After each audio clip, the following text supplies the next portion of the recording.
we would then have to change the analysis that shows that we wouldn't even get $800,000 at this point for them to pay it, because the project, the values of land change so much, and it wouldn't make economic sense.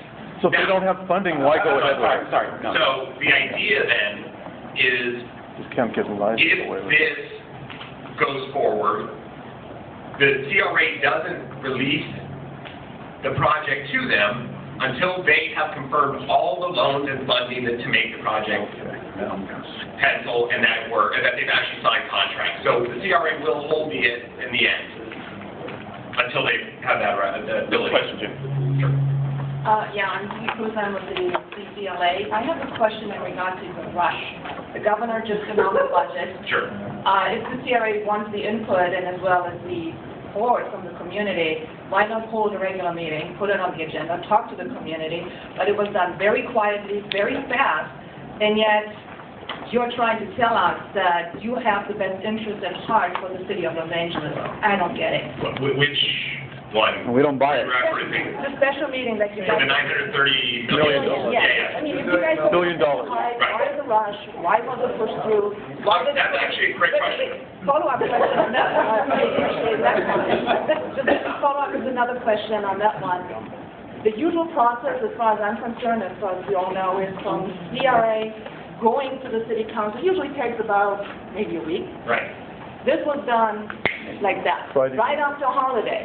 There was no public outreach from anybody from the redevelopment agency, and I'm apologizing right now for being a little angry. Actually, let me use a better term. I'm pissed off with the CRA. They have burned a lot of stakeholders on the ground many times over, and yet the CRA keeps standing at ground saying, "We're great for you." I don't think so. I'd like to hear how you explain to us right now why the rush took the CRA as well as to the city council a couple of days later. Sure. Quickly. Yeah, but it's actually a very simple explanation. We had information from the state legislature. The state legislature was about to enact legislation that would prohibit us from even continuing our business that we are allowed to do from today until, if it's our end, July 1. We needed to keep our process open so that we could keep moving the projects that we are legally obligated to do, because we're in existence today.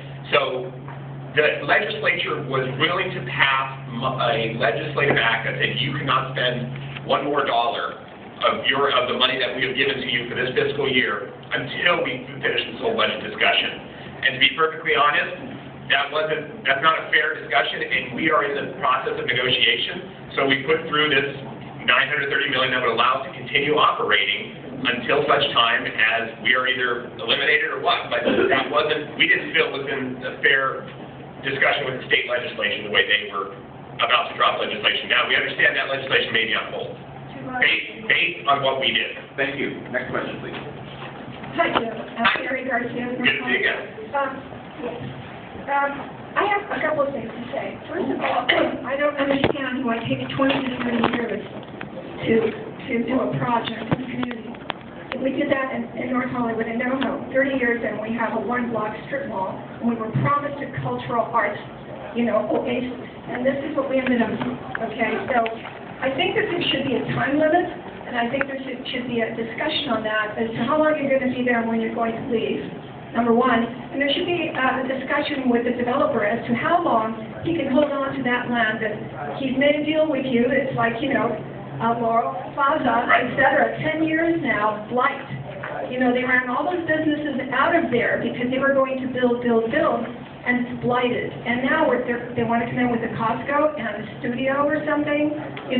That was the core of the East Valley Shopping Center, and the mayor says, shop LA, don't go to Glendale and Burbank. Well, where are you going to go? Laurel Plaza is certainly, obviously, one of the reasons we need to have eminent domain authority. Oh my God. This is commercial property.